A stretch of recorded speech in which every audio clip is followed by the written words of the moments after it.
Friends, I am back with another episode of questions. आपको ये video पसंद आया तो इसे लाइक करना, मेरे चैनल को सब्सक्राइब करना। आइए करते हैं वीडियो को शुरू। जैसा कि पिछले चैप्टर में हमने देखा था कि नॉर्थ गैंगबक के 3rd रैंक के मेंबर जियोंगडू मा और सुयोन के बीच में फाइट हो रही थी। सुयोन इसे पीट तो देता है, लेकिन अचानक से हम देखते हैं कि जियोंगडू मा इसका एक सुपर एक्सक्लूसिव कार्ड एक्टिव हो जाता है, जहां पर इसकी ताकत बढ़ने लगती है और ये सुयोन के सामने खड़ा हो जाता है फाइट करने के लिए। तभी सुयोन जियोंगडू पर पीकेटीयू कार्ड का यूज करता है और देखता है इसके स्टैट्स को। तभी सुयोन को दिखाई देता है कि इस जियोंगडू पर एक चीट कार्ड एक्टिव है जिसका नाम है अगेंस्ट ऑल ऑड्स, जिसका मतलब है कि ये जितने भी लोगों से लड़ेगा इसकी ताकत और ज्यादा बढ़ती जाएगी, इसके स्टैट्स बढ़ते जाएंगे। लेकिन क्या फर्क पड़ता है, हम इसे हरा सकते हैं, यहाँ पर इतना भी तो कुछ नहीं हो रहा। तभी हम देखते हैं कि जियोंगडू मा इस सुयोन के जूनियर मेंबर्स को पीटना शुरू कर देता है। तब सुयोन सोचता है कि हाँ, मुझे समझ में आया कि यहाँ पर तो बहुत सारे लोग हैं, अगर ये लड़ेगा इन सब से तो इसकी ताकत बढ़ेगी ही। ये क्या हो गया? इस तरह से तो जियोंगडू मा को मैं हरा नहीं पाऊंगा। जियोंगडू बहुत सारे वेस्ट गैंगबक के जूनियर मेंबर्स को पीट देता है। तब सुयोन कहता है कि मेरा कोई भी साथी इसके सामने टिक नहीं पाएगा, अब मैं क्या करूं, मेरे पास कोई ऑप्शन नहीं है। ये है नॉर्थ गैंगबक का ग्रेट माउंटेन, इसे हराना जरूरी है। तब योनयोंग जी कहता है कि सुयोन, मेरी बात को ध्यान से सुनो, हमारा कोई भी प्लान इसके ऊपर काम नहीं कर रहा। इस तरह से अगर तुम यहीं पर खड़े रहे तो उधर युंजो फिर से ताकतवर हो जाएगा। देखो, वो रिकवर करने की कोशिश कर रहा है खुद को, और अगर इसी तरह से जियोंगडू से लड़ने में तुम्हारा टाइम वेस्ट होता रहा तो युंजो को काफी वक्त मिल जाएगा। तुम्हें यहाँ से जाना ही होगा, इसे यहीं पर छोड़कर तुम्हें यहाँ से जाना होगा युंजो को पीटने के लिए। उसे दोबारा से रिकवर होने नहीं देना है सुयोन। तब सुयोन कहता है कि हाँ, मैं चाहता तो यही हूँ, लेकिन अभी हमारे पास कोई ऑप्शन नहीं है। देखो योनयोंग, मुझे नहीं लगता कि हमारा कोई भी साथी इसे पीट पाएगा, क्योंकि इस वक्त इसकी कंडीशन को देखकर लग रहा है कि ये कितना ज़्यादा स्ट्रोंगर है। तो बताओ, मैं किसके भरोसे इसे छोड़कर जाऊं? कौन है वो जो इसे रोक लेगा युनजो के पास जाने से? तभी कूजा आगे बढ़ता है। सुयोन का दोस्त वेस्ट गैंगबक का नंबर 2 रैंक का मेंबर आगे बढ़ता है और कहता है कि तुम जाओ सुयोन, मैं इसे रोकूंगा। तब सुयोन कहता है कि क्या कूजो, तुम्हें नहीं लगता कि ये तुम्हारे लिए काफी ज्यादा ताकतवर है? तुम्हें पता है ना जियोंगडू कितना ताकतवर है, तुम इसे नहीं रोक पाओगे, तुम इसे हरा नहीं सकते, तुम इससे जीत नहीं पाओगे। तब कूजा कहता है कि सुयोन, मेरी बात को ध्यान से सुनो, मैं इससे जीतने की बात कर भी नहीं रहा। तुमने अभी कहा कि मुझे इसे यहाँ पर रोक कर रखना है क्योंकि तुम्हें युंजो के पास जाना है, उसे रिकवर होने नहीं देना। तो तब तक मैं इसे किसी तरह से रोकने की कोशिश करूंगा। तुम मुझ पर विश्वास कर सकते हो सुयोन, तुम इसी वक्त जाओ और युंजो से लड़ाई करो ताकि वो रिकवर ना हो पाए। तब सुयोन कहता है कि हाँ, वैसे ये बात है तो बहुत बड़ी, ये तुम्हारे लिए काफ़ी स्ट्रोंगर भी है, बट मेरे पास कोई ऑप्शन भी तो नहीं है। ठीक है, मैं बाकी कैप्टन्स को भी यहाँ पर छोड़कर जाता हूँ ताकि वो तुम्हारे साथ मिलकर इसे रोकने की कोशिश करें, वो तुम्हारी फाइट में मदद करें।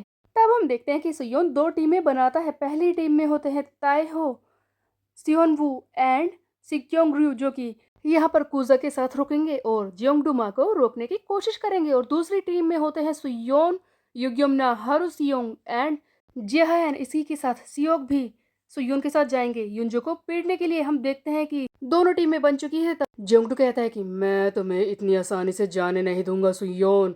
तभी हम देखते हैं कि चियोन ताइहो इस पर वार करता है और सिग्योंगरू भी, और कहता है कि ग्रेट माउंटेन जियोंगडू माँ, तुमसे तो लड़ने में मजा आएगा, अब मैं तुझे छोड़ूंगा नहीं। तब सिग्योंगरू चिल्लाता है कि तुम जाओ सुयोन, हम इसे रोक कर रखेंगे, जी हाँ, निकलो यहाँ से। इसी बीच में हम देखते हैं कि कुजा भी लड़ने को तैयार होता है और सोच रहा होता है कि मैं जानता हूँ कि ये काफ़ी ज़्यादा डेंजरस है, मैं जानता हूँ कि ये काफ़ी स्ट्रोंगर भी है, बट आखिर में तो ये एक इंसान ही है, कम से कम मैं इसे रोक तो सकता ही हूँ। कूजा के स्टैट्स अभी इस जियोंगडूमा से काफी कम है। जियोंगडू के स्टैट्स वो ट्रिपल एक्स पर पहुंच चुके हैं, लेकिन कूजा के स्टैट्स अभी भी SSR तक ही हैं।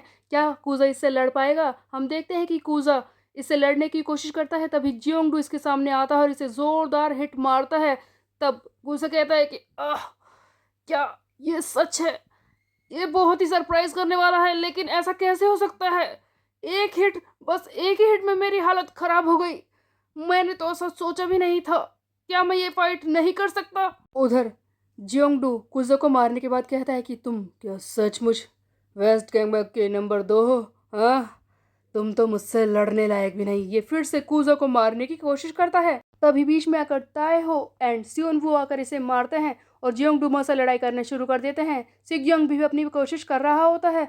सभी अपने मूव्स दिखा रहे होते हैं। तब कूजा ये सब देखकर सोचता है कि हाँ, हैरानी वाली बात है, क्या इन लोगों ने खुद को फिर से स्ट्रोंगर बना लिया? ये तो पहले से ज़्यादा ताकतवर लग रहे हैं। लगता है इन लोगों ने इतने दिनों में खुद को काफ़ी ज़्यादा ट्रेन किया है, वर्कआउट किया है। और मैंने क्या किया?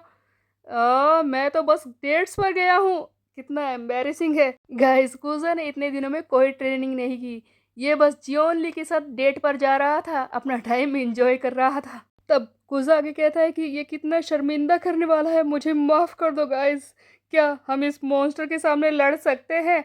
हम देखते हैं कि सिगयोंग रyu अपनी पूरी कोशिश कर रहा होता है इस जियोंगडुमा से लड़ाई करने की। इसे उठाकर पटकने की कोशिश करता है। ये अपनी रेसलिंग की मूव दिखाता है। एक मोमेंट ऐसा आता है कि ऐसा लगता है कि सिगयोंग रyu ने जियोंगडू को पकड़ लिया है और ये इसे उठाकर बुरी तरह से पटकने वाला है। लेकिन एक्चुअल में होता ये है कि जियोंगडू ने एक ही हाथ से सिगयोंग को हवा में उठाया हुआ होता है।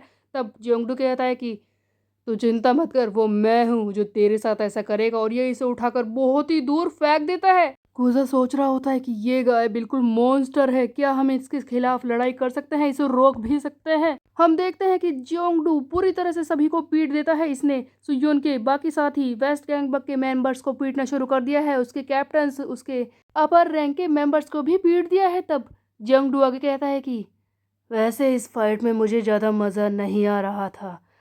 तुम लोग मुझसे लड़ने लायक ही नहीं, बट तुम फिर से खड़े क्यों हो गए? क्या तुम्हें मेरे हाथों से मरना है? हम देखते हैं कि कूजा फिर से खड़ा हो जाता है लड़ाई करने के लिए और सोच रहा होता है कि क्या मेरा शरीर अजीब सा फील क्यों कर रहा है? उस वक्त जब मुझे हिट लगा था, मुझे चोट लगी थी, तो मुझे ऐसा लगा था कि मेरा ओपोनेंट, मेरा दुश्मन एक मॉन्स्टर है, बहुत ही खतरनाक है, मैं इसे हरा नहीं सकता। फिर भी मेरे रगों का खून उबल रहा है इसे मारने के लिए। ऐसा लग रहा है कि मैं इसे नहीं छोड़ूंगा। ये कितना अजीब है। सो गाइज, ऐसा दिखाने की कोशिश की जा रही है जैसा कि कूजा, जो कि ज़्यादा स्ट्रोंगर नहीं है, लेकिन इसके अंदर का खून वो एक याकूजा फैमिली से बिलोंग करता है, तो वो लड़ना चाहता है। तभी कूजा के मॉम एंड डैड के ही सीन दिखाए जाते हैं, जहाँ पर कूजा के डैड उसकी मॉम से कहते हैं कि हनी, मैं तुमसे कुछ पूछना चाहता हूँ। तब उसकी मॉम कहती है कि तो बताइए वो क्या है? जिस पर कूजा के डैड पैलबोंग वो कहते हैं कि देखो, मैं जानता हूँ कि इतने दिनों से, बचपन से तुमने कूजा को कभी फाइट नहीं करने दी, उसे हमेशा रोक कर रखा है, लेकिन मैं जानना चाहता हूँ कि ऐसा क्या है। आजकल के लड़के तो हमेशा फाइटिंग में इन्वॉल्व होते हैं, लेकिन तुम उसे फाइट करने से हमेशा क्यों रोकती हो? तब कूजा की मोम कहती है कि खून, उसके अंदर का खून, वही मुझे ये सब करने पर मजबूर करता है। तुम अच्छी तरह से जानते हो कि वो यामाकाजी क्लैन से बिलोंग करता है। उसके अंदर का खून यामाकाजी क्लैन के लाइनेज का ही है, उसी से जुड़ा हुआ है। मैं नहीं चाहती कि वो ये सब करे। यहाँ पर हमें गन की फोटो दिखाई जाती है, जहाँ पर कूजा की मोम बताने की कोशिश कर रही है कि ये कूजा भी यामाकाजी क्लैन से ही बिलोंग करता है, जिससे कि गन है। और इस ग्रुप के सभी लोग कितने वॉयलेंट होते हैं ये सब जानते हैं, गन कितना खतरनाक है ये सब कोई जानता है। तब कूजा की मोम आगे कहती है कि चाहे कूजा फाइट ना करता हो, लेकिन यामाकाजी क्लैन का खून, इस ग्रुप का खून ही ऐसा है जो कि स्पेशल है, वो वॉयलेंस से भरा हुआ है। ऐसा लगता है कि ये एक तरह का श्राप है जो इस यामाकाजी फैमिली पर लगा हुआ है। वो बहुत ही ज़्यादा वॉयलेंट होते हैं, किसी को भी मरने मारने पर तैयार हो जाते हैं। और मैं नहीं चाहती कि कूजा ये सब करे, क्योंकि मुझे ऐसा लगता है कि हम चाहे कूजा को कितना भी रोक ले, उसके अंदर का यामाकाजी क्लैन का खून वो उसे एक ना एक दिन फाइट करने पर मजबूर करेगा, वो उसे बदल कर रख देगा। तब कूजा के डैड कहते हैं कि ओह, तो तुम इसीलिए उसे फाइट करने से रोकती हो? तब उसकी मोम कहती है कि हाँ, मैं नहीं चाहती कि उसके अंदर का खून जाग जाए, वो लड़ाई करने पर मजबूर हो जाए। मैं बस चाहती हूँ कि वो शांति से ज़िंदगी जिए। तब उसके डैड कहते हैं कि हाँ, मैं भी यही चाहता हूँ वैसे। तब कूजा की मोम आगे कहती है कि आप चिंता मत कीजिए, आप आराम से सो जाइए, क्योंकि यहाँ पर कोई भी ऐसा नहीं है जो यामाकाजी क्लैन के इस खून को मजबूर करे कि वो जाग जाए। कोई भी ऐसा नहीं होगा जो उससे ज़्यादा स्ट्रोंग होगा। सो गाइज, कूजा की मोम के हिसाब से कूजा के अंदर का यामाकाजी क्लैन का खून ही उसे मजबूर करेगा स्ट्रोंगर होने पे, जबकि उसके सामने कोई स्ट्रोंगर ओपोनेंट आ जाए। हम देखते हैं कि जियोंगडुमा जो इससे कहीं ज़्यादा स्ट्रोंगर है, जियोंगडू कूजा पर वार करने की कोशिश करता है और कूजा के अंदर का यामाकाजी क्लैन का खून वो जाग जाता है। अब उसे गुस्सा आ रहा है और ये जियोंगडू के वार को अचानक से रोक लेता है, जिसे देखकर जियोन जो वहीं पर खड़ी होती है हैरान हो जाती है। इस सीन को यहीं पर कट किया जाता है। इसके बाद हमें दिखाया जाता है सुयोन को, जो अपने साथियों के साथ भाग रहा होता है युंजो को रोकने के लिए। इसके सामने मैसेज आ रहे हैं कि कूजा का पोटेंशियल बढ़ रहा है, वो फिर से जागने वाला है। उसके बाद हम देखते हैं कि एक फ्लैशबैक का सीन दिखाया जाता है जहां पर जेहा वो सुयोन से मिलने के लिए आता है। ये एक पुरानी बात है जहां पर जेहा सुयोन से कुछ बात करना चाहता है। जेहा कहता है कि हेड, मुझे तुमसे कोई ज़रूरी बात करनी है। तब सुयोन कहता है कि क्या कहा तुमने हेड? इस पर जेहा कहता है कि देखो सुयोन, अब से तुम हमारे बिजनेस के ऑफिशियल हेड हो, इसीलिए मैंने तुम्हें हेड कहकर बुलाया। तब सुयोन कहता है कि ओ आई सी। आगे जेहा कहता है कि देखो सुयोन, मैं कूजा को दूसरी रैंक पर एक्सेप्ट नहीं कर सकता। सब जानते हैं कि वो कितना ज़्यादा वीक है, उसके बारे में कोई भी स्पेशल चीज़ नहीं है। हमारे ग्रुप के हर एक मेंबर कंप्लेन कर रहे हैं उसके बारे में। कोई भी नहीं चाहता कि वो नंबर 2 रैंक पर रहे। तो तुम ही बताओ कि वो कूजा नंबर 2 रैंक पर क्यों है सुयोन? तब सुयोन कहता है कि देखो जी हाँ, मैं समझ गया कि तुम क्या कहना चाहते हो। जैसा कि तुम सोचते हो मैं भी वैसे ही सोचता हूँ। इस वक्त तो कूजा नंबर 2 रैंक पर रहने लायक नहीं है, ये बात तो मैं भी जानता हूँ। तब जिया कहता है कि अगर तुम्हें पता है तो तुम उसे नंबर 2 रैंक से क्यों नहीं हटाते? तब सुयोन कहता है कि देखो, मैं जानता हूँ कि वो अभी कुछ नहीं कर पा रहा है, लेकिन मुझ पर विश्वास करो जेहा, एक ना एक दिन वो हमारी जीत में एक बड़ा रोल प्ले करेगा। मुझे उस पर पूरा विश्वास है। वो जरूर कुछ ऐसा कर सकता है जो बाकी सब नहीं कर सकते। बस विश्वास करने की बात है। मैं जानता हूँ कि कूजा के अंदर वो पोटेंशियल है। सुयोन को पूरा विश्वास था कि कूजा किसी से भी लड़ाई कर सकता है, उसे हरा सकता है। एक ना एक दिन ऐसा होगा जरूर। तब हम देखते हैं कि अचानक से कूजा का पोटेंशियल वो बढ़ने लगता है। ये ट्रांसेंडेड मोड ओपन करने वाला है, इसकी ताकत बढ़ने लगती है। अचानक से इसका स्टेमिना भी रिस्टोर होने लगता है। बट ये सारी चीजें देखकर वहां पर खड़े सभी लोग हैरान होते हैं। जियोंगडू माँ कूजा को एक भी मौका नहीं देना चाहता। ये पूरे जोर के साथ एक जोरदार पंच इसके मुंह पर मारता है, इसकी हालत खराब करने के लिए। जियोंगडू का पंच इतना ज्यादा खतरनाक होता है कि इसका चश्मा टूटकर बहुत ही दूर जाकर गिरता है और इसकी हालत खराब हो जाती है। फिर भी हम देखते हैं कि कूजा वो सीधा खड़ा होता है। तब जियोंगडू हैरानी से कहता है कि हाँ, मैं समझ नहीं पा रहा कि आखिरकार हो क्या रहा है। कूजा एक बार तो असेंडेड मोड में आ चुका था। सभी लोग हैरान थे जब जियोंगडूमा ने इसे बुरी तरह से मारा। सबको लगा कि अब कूजा हार जाएगा, लेकिन सुयोन के सामने वार्निंग मैसेज आने शुरू हो जाते हैं और तब हमें दिखाया जाता है कि कूजा का पोटेंशियल फिर से बढ़ रहा है। ये एस क्लास तक पहुंच चुका है और अब कूजा ट्रांसेंडेड मोड को ओपन कर लेता है। पोटेंशियल के एस रैंक पर पहुंचने और इस ट्रांसेंडेड मोड को ओपन करने के लिए कूजा को मिलते हैं 2 सुपर एक्सक्लूसिव कार्ड। लेकिन इस बार हमें एक मैसेज दिखाया जाता है कि कूजा का स्टेमिना फिर से रिस्टोर नहीं हुआ है, क्योंकि ये फेंटेड है, यानी कि बेहोश है। तो क्या कूजा बेहोश हो गया था? लेकिन ये तो सीधा खड़ा है।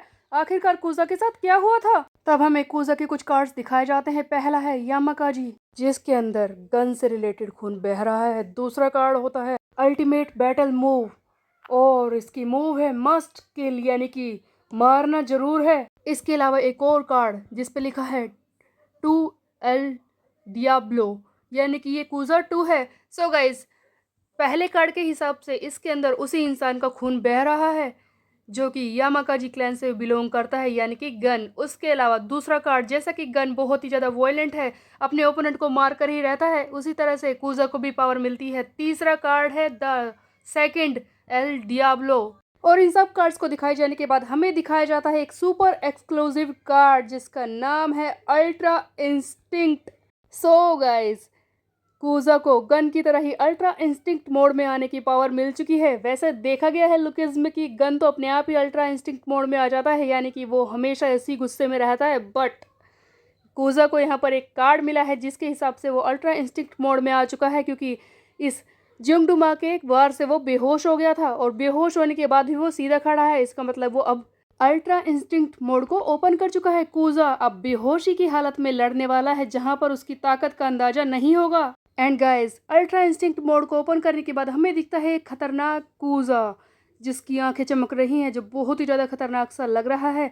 ये बेहोश है लेकिन अभी भी लड़ने को तैयार है। यू नो गाइस, इस लास्ट वाली पिक्चर को देखकर 1 मिनट के लिए ऐसा लगता है कि ये डैनियल की यूआई बॉडी यानी कि इसकी दूसरी वाली बॉडी है जो कि लुकिस में हमें दिखाई गई थी जब जिनिंग पार्क ने अचानक से उसके बाल काट दिए थे, तो वो बिल्कुल इसी तरह का लग रहा था।